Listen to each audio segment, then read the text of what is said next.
The Ten Commandments in the Old Testament, a deep dive. The Ten Commandments stand as one of the most recognized and foundational elements of the Bible. Given by God to Moses, they serve not only as a moral code for Israel, but also as the cornerstone for much of Judeo-Christian ethics and law.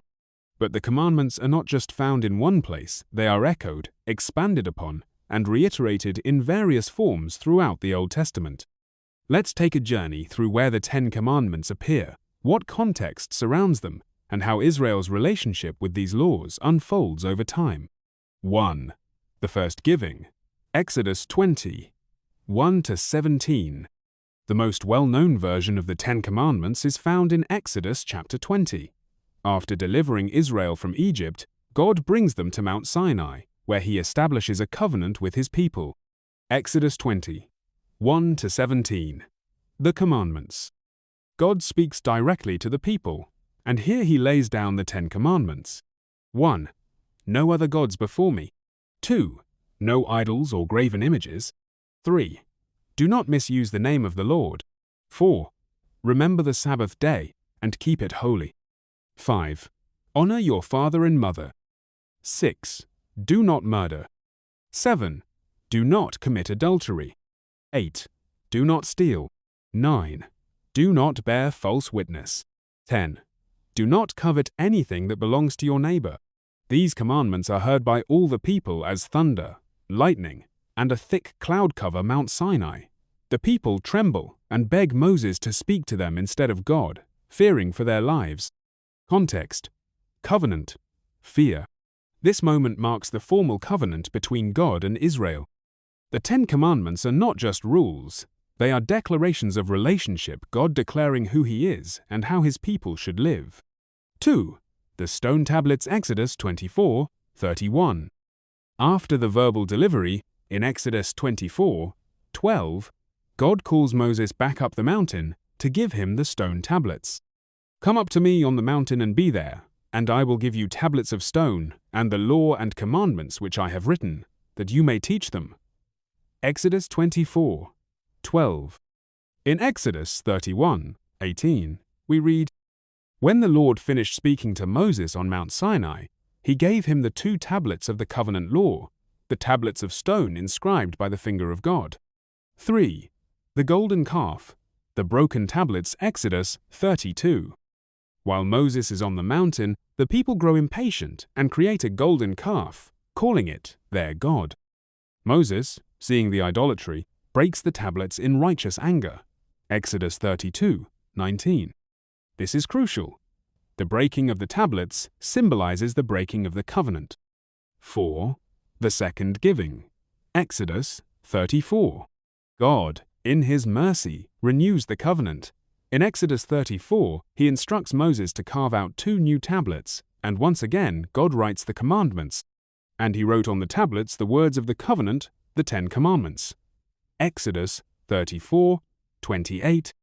While the actual list in chapter 34 contains more ceremonial instructions, like festivals and sacrificial laws, it is understood that the same Ten Commandments were rewritten on these new tablets. See Deuteronomy 10:4. 5. The retelling. Deuteronomy 5, 6-21. Deuteronomy, which means second law, includes a retelling of the commandments by Moses as the people prepare to enter the promised land. In Deuteronomy 5, Moses recounts the Ten Commandments almost word for word from Exodus, but with slight variations. Key difference: Sabbath. In Exodus 20, the Sabbath is tied to creation, for in 6 days the Lord made the heavens. In Deuteronomy 5, it is tied to redemption. Remember that you were slaves in Egypt. This dual reason for Sabbath underscores both God's sovereignty and his saving power. 6. The tablets housed Deuteronomy 10, 1-5. After the second writing, the stone tablets are placed in the Ark of the Covenant. Then I made an ark of acacia wood and put the tablets in the ark. And they are there, as the Lord commanded me. Deuteronomy 10, 5. This ark becomes the central symbol of God's presence with his people. 7. Echoes and reinforcements in the law and prophets. Throughout the Torah, the Ten Commandments are reinforced in various laws and narratives. Leviticus and Numbers expand on the ethical and ceremonial applications. Deuteronomy 6 follows the commandments with the Shema. Hear, O Israel, the Lord our God, the Lord is one. The prophets constantly call Israel back to faithfulness by appealing to these commandments. Example, Jeremiah 7:9-10 rebukes the people for breaking nearly all the 10 commandments while still claiming God's protection. 8. The heart of the commandment. The 10 commandments are not just ancient rules. They are expressions of God's character and His desire for a people who reflect His holiness, justice, and love. Jesus Himself summarized the law in 2 commands. 1. Love the Lord your God with all your heart. 2. Love your neighbor as yourself. These reflect the 2 tablets, duties to God, commands 1-4, and duties to others, commands 5-10. Conclusion. The lasting covenant. Even though Israel struggled to keep the commandments, God's faithfulness never failed. The new covenant, prophesied in Jeremiah 31, promised a day when God's law would be written not just on stone, but on the hearts of His people. I will put my law in their minds and write it on their hearts. I will be their God, and they will be my people. Jeremiah 31:33. Where you see the 10 commandments in the Old Testament. Passage description. Exodus 20:1-17. First giving of the 10 commandments. Exodus 24:12. God calls Moses for the tablets. Exodus 31:18 tablets written by God's finger. Exodus 32:19. Moses breaks the tablets. Exodus 34:1-28. Second giving of the commandments. Deuteronomy 5:6-21. Retelling of the 10 commandments. Deuteronomy 10:1-5. Tablets placed in the ark. Various prophets repeated calls back to covenant faithfulness. Deuteronomy chapter 5. As the people of Israel stand on the edge of the promised land, Moses gathers them together to remind them of their covenant with God. He begins by calling them to listen carefully and learn God's commands, so they may live in obedience and blessing. Moses recalls the day at Mount Horeb when the Lord spoke to them out of the fire and darkness. He emphasizes that the covenant was not only with their ancestors, but with every person standing there that day. The people had been afraid to hear God's voice directly, so Moses stood as a mediator between them and the Lord. Then, Moses repeats the 10 commandments.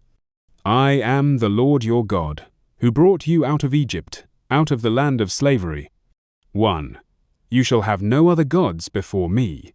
2. You shall not make or worship any idols. 3. You shall not misuse the name of the Lord your God. 4.